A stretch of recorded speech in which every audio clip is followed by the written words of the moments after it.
This video brought to you by jadedpainting.com. If you need your miniatures painted to a tabletop standard, check out jadedpainting.com.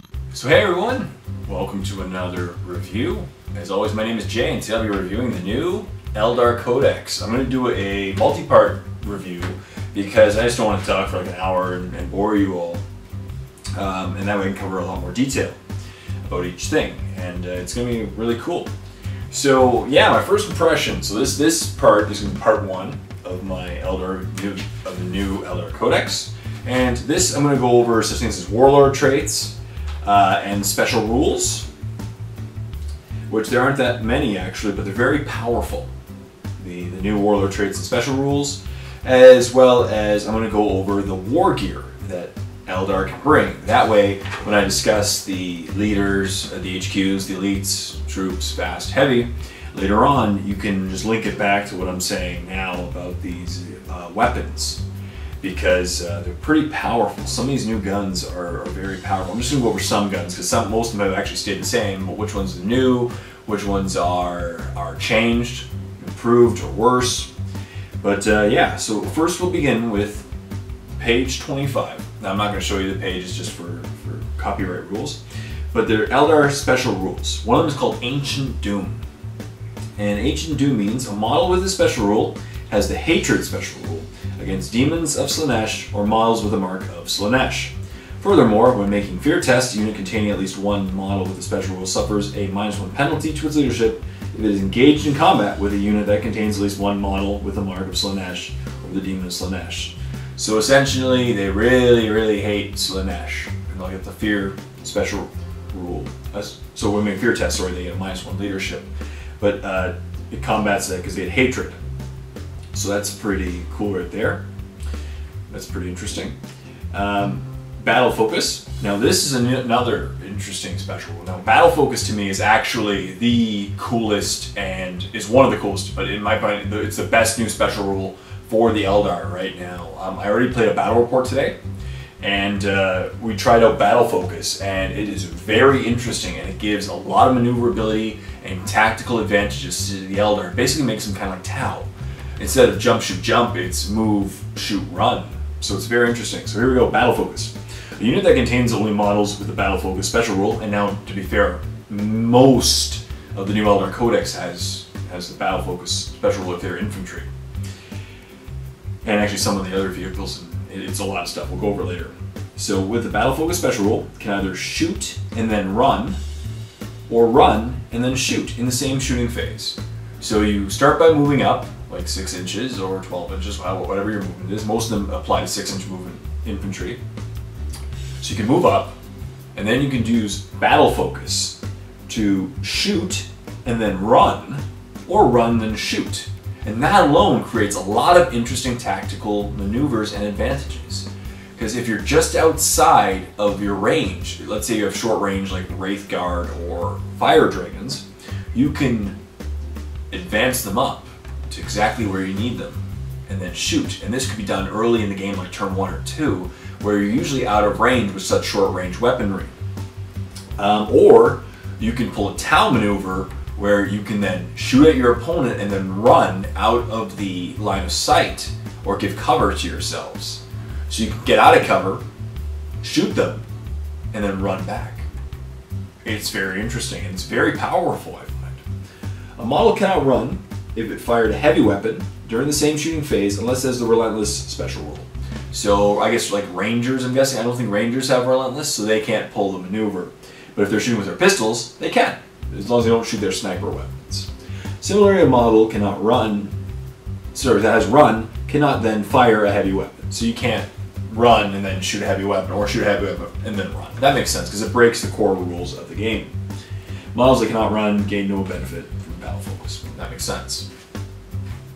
So if you go to ground, for example, or you're falling back and you just regroup, you can't use battle focus. That makes sense, because you're not allowed to run in those circumstances. And finally, the new Warlord traits. Now, the new Warlord traits are actually quite interesting, and most of the special characters have one specific Warlord trait in this, but each one kind of applies. And many of them, I find, are kind of like feats from War Machine or Hordes. They're one-time uses several of them are one-time uses that give you just a power for a turn, and they're very interesting. So we'll begin. Warlord traits. D6. So number 1 is Ambush of Blades. Now the Warlord uncanny senses reveal the precise time at which to strike. One use only. So as I said, some of these are one use onlys. One use only. Declare your Warlord is using this ability at the start of one of your shooting or assault phases. For the duration of the phase, your Warlord and all friendly units within Codex Eldar, from Codex Eldar, be specific so you can't use this on your Battle Brothers, within 12 inches of him, reroll ones when rolling to wound. Interesting. It's a one-time only. Now, I actually could see this being, if this was a all the time, I actually wouldn't see this being overpowered, because essentially it's equivalent to preferred enemy, but only half of preferred enemy, because you don't get to reroll ones to hit, just to wound. So that's interesting. It's not, I don't think it's overpowered by any means. It's actually probably better than half the ones in the book, so it's pretty sweet. Number 2, an Eye of Distant Events. Now this one is attached to Eldrad, I'm pretty sure.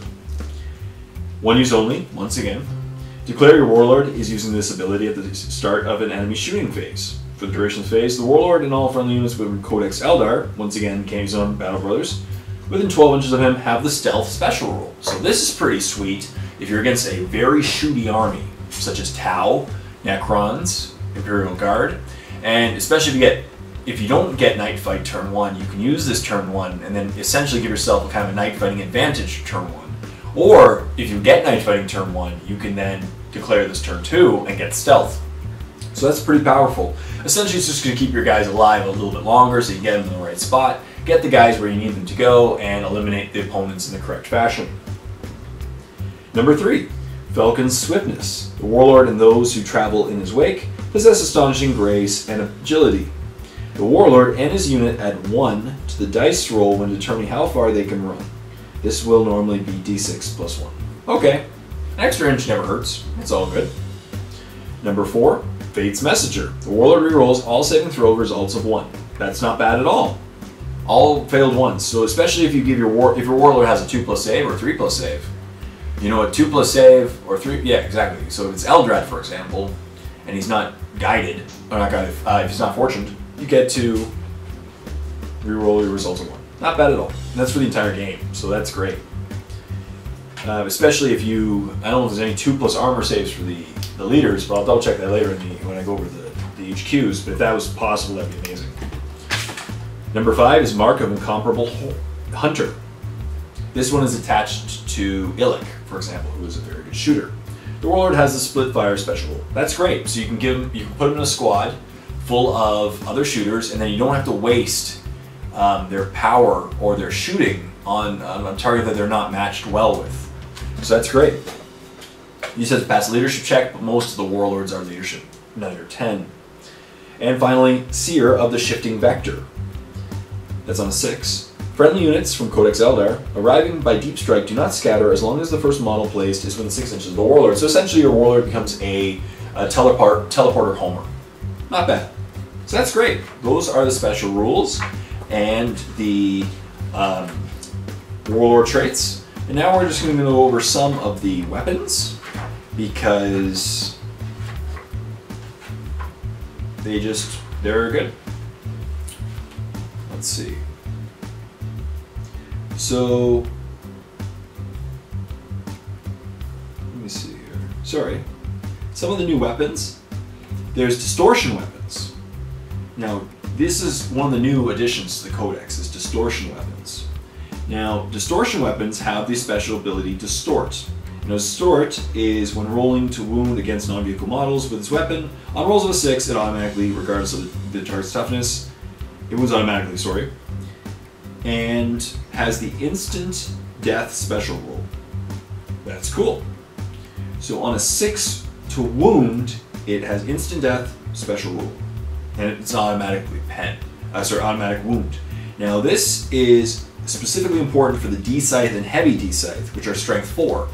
So that way, if you're shooting against, essentially it's kind of like a poison, because now if you're shooting against a high toughness monstrous creature, such as if you're playing against Eldar and you're shooting against Wraithguard or Wraith Knights, you can actually wound on a 6. That's pretty cool. And luckily, most of those toughness 8 monstrous creatures, such as the Wraithguard and Wraith Knight, don't have Eternal Warrior. So this is great for Eldar versus Eldar, so you can kill your opponents. Against vehicle models, if this weapon rolls a 6 for armor penetration, it automatically causes a penetrating hit. So this is great against for those strength 4, strength 6. You get, it's kind of like cool like the Necron shooting, but you actually get a penetrating hit as opposed to a glancing hit. So these D-size and heavy D-size can actually shoot at tanks and pen tanks on a 6. Even if it's a Land Raider, you can shoot a Land Raider with a strength 4 weapon and get a penetrating hit. That's pretty cool. Regardless of whether the armor penetration roll was higher than the vehicle's armor value or not, as I just mentioned. That's cool. They have Eldar missile launchers. There's a plasma missile, 48. All the missile launchers are 48 inches. There's a plasma missile, strength 4, AP 4, heavy 1, blast pinning. Flak missile, which is a standard flak missile, strength 7, AP 4, heavy 1, skyfire, and a starshot missile, strength 8, AP 3, heavy 1, pinning. There's fusion weapons. The fusion weapons are pretty similar to what they usually were. The laser weapons are very similar to the old Codex. They have laser lock if a model is firing one or more weapons with a special roll. It also has one or more other weapons. Roll to hit with the weapon with the laser lock special roll first. If the laser lock weapon causes one or more hits, treat all weapons on the same model yet to fire this phase as being twin linked for the rest of the phase. That's kind of cool. So, like for example, monster creatures, or if you had walkers, for example, that had these laser weapons such as Las Blaster, Sun Rifle, Hawk's Talon, Scatter Laser, Pulse Laser, Bright Lance, or Vehicle, you fire the lasers first, and if they hit, everything else is twin linked. So that's pretty cool. Kind of like a marker light, but it's pretty cool. Next, we have monofilament weapons, and these include the Death Spinner, which is 12-inch range, strength 6, AP minus, assault 2, monofilament. Of course, all these have monofilament special rules. Shadow Weaver, 48-inch range, strength 6, AP 6, heavy 1, barrage blast. The Doom Weaver, which has two versions, the dispersed and the focused. Dispersed is 48-inch range, strength 7, AP 6, heavy 1, barrage, large blast. And the focused is a template, so a flamer template, essentially. Strength 7, AP 6, heavy 1, monofilament. Now what monofilament does is if the target's majority initiative is 3 or lower, so Orcs, Necrons, Imperial Guard, Eldar, not Eldar, sorry. That's about it. Yeah. Orcs, Imperial Guard, Necrons. Those are the big 3. So if the initiative is 3 or lower, on that, or the target has no initiative characteristic, that's interesting too. Then hits from a weapon with a special are resolved at +1 strength. So that's pretty sweet. So against Orcs, Eldar hitting them would be pretty nice.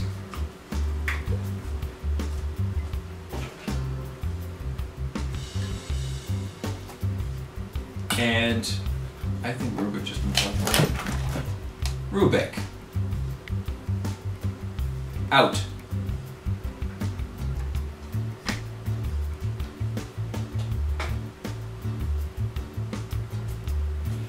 So that's pretty nice.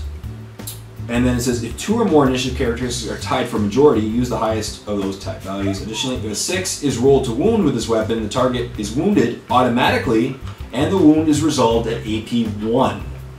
So that's really nice. Again, so if you wound with a 6, it's AP 1 weapon. And a lot of things have these monofilament weapons. It's pretty sweet.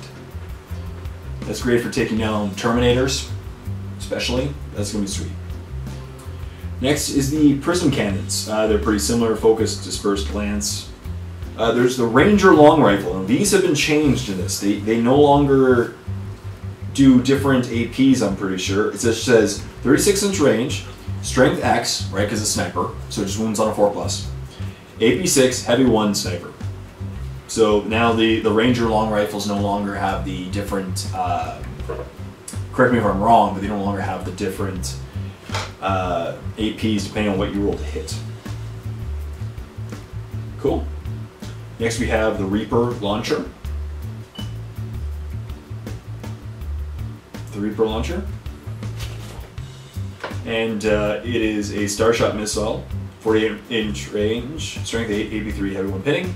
Or there's this Star Swarm missile, 48-inch range, strength 5, AP3, heavy 2. The Scorpion's Claw, but I'll be going over that later when we cover the models that have it. And then there's Shuriken weapons, Shuriken pistol, Shuriken catapult, Avenger Shuriken catapult, Shuriken cannon, Shrieker cannon. Pretty straight. They all have Blade Storm. All of the Shuriken weapons have Blade Storm, which means that when a weapon with this special rule rolls a 6 to wound, so a lot of these powers, if you notice, are 6s to wound. And when the weapon with this special rule rolls a 6 to wound, the target is wounded automatically, and the wound is resolved at AP2. That's pretty sweet. It's kind of almost like a monofilament weapon, but not exactly, just a little bit weaker. But it's still pretty sweet. There's the Spinneret rifle. It's on Warp Spider X-Arcs, which is pretty sweet. And it's this 18-inch range, strength 6, AP1. So that's pretty good. Rapid fire. So you can fire 2 shots that are strength 6, AP1. I'd say goodbye Terminators pretty quickly. And it monofilament, so it's on top of that, which doesn't make any sense because I guess it's good because it goes on +7 if you're shooting against orcs or Necrons. Monofilament pinning, so that's pretty sweet. And next we have Star Cannons. Now Star Cannons can be put on the Wraith Knight, I'm pretty sure. And there's 2 Star Cannons. So there's a Star Cannon and a Sun Cannon. Star Cannon is 36-inch range, strength 6, AP2, heavy 2. And Sun Cannon is 48-inch range, strength 6, AP2, heavy 3, blast. So that's pretty sweet. So you put 2 of those on your Wraith Knight, he's flying around the battlefield just killing everything. And that's pretty much all the cool... Oh, sorry, there's one more range weapon. It is the Vibro Cannon. That's interesting and I think new to this codex. And it is 48-inch range, strength 7, AP4, heavy 1 pinning, Vibro.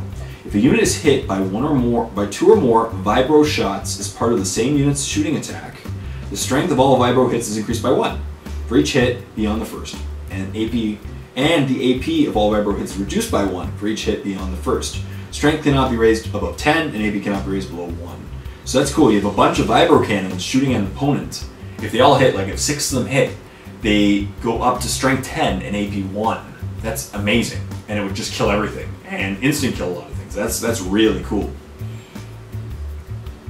That's amazing. So for example, if 3 hits, it becomes strength 9, AP 2. That's amazing. That's very cool. So yeah, now on to the melee weapons. There's the Biting Blade, which is strength +2, AP4, melee 2-handed. Chain Sabers, which are, I believe, I don't know if those are new, but set of Chain Sabers is comprised by 2 weapons and hence grants an additional attack. So it's +1 strength, AP5, melee rending. The Dire Sword, which has the Soul Razor special attack, is AP2, strength of user. And Soul Razor, when a model suffers 1 or more unsaved wounds with this weapon, it must pass a separate leadership test for each wound suffered or be removed from play. Now, pick that word, remove from play. Once again, you'll notice that a lot of these special rules are going to be awesome against Necrons. They're really designed to kill Necrons. I find a lot of special rules against Necrons. So that'll be amazing against Necrons. They don't get will be back against remove from play, I'm pretty sure. Correct me if I'm wrong. And then these ghost weapons, like the Ghost Glaive for the Wraith Knight as well. So there's the Ghost Axe, which is strength +2, AP2, melee unwieldy. Ghost Glaive, strength +1, AP2, melee mastercrafted. Now you get the mastercrafted if you put it on the Wraith Knight, but the Wraith Knight is already strength 10 and AP2, so you really don't get that much other than the mastercrafted, because you can't go up to strength 11. And Ghost Sword, strength +1, AP3, melee. Harlequin's Kiss are still melee and rending. Harlequins, I don't think many people are going to run with them. I don't think many people are going to run Banshees either. Looking at these new rules, I'm not going to be amazingly surprised with them. Mirror Sword, strength user, AP3, melee, mastercrafted. Power Blades, strength user, AP3, melee. And that's pretty much it. All the other ones, like there's Scorpion's Claw, still the same rules as other. They have Blade Storm now. Singing Spear is pretty funny. I really like Singing Spear right now because it has Flesh Bane, melee, Armor Bane, and Flesh Bane. So it's Flesh Bane when you throw it. It's 12-inch range, strength 9, AP minus, Flesh Bane, so wounds on a 2+. Or, so that'd be amazing against anything, pretty much. Absolutely anything. or melee armor bane and flesh bane. So you can throw it at a tank. It'd be strength, you know, that'd be amazing. You can stab with the tank, sorry, in close combat. And that's it. Then there's the Witch Staff, which has Armor Bane, Flesh Bane, Soul Blaze. Cool. So that concludes this this first part of the review. I hope you really enjoyed it. Please like the video, comment in the comment section down below, and subscribe to my channel if you already haven't done so. It really does help a lot. And stay tuned for part 2. And yeah, and when you're ready, click on the link below to go to part 2 of this in-depth review of the new Eldar Codex, in which I will be covering the psychic powers. So I really hope you like that, because I think Eldar are just awesome, and they're all about the psychic powers. I think you'll really enjoy it. So stay tuned for more parts of this tutorial. Oh, sorry, this review. And next time, this is Jay saying, happy painting, everyone.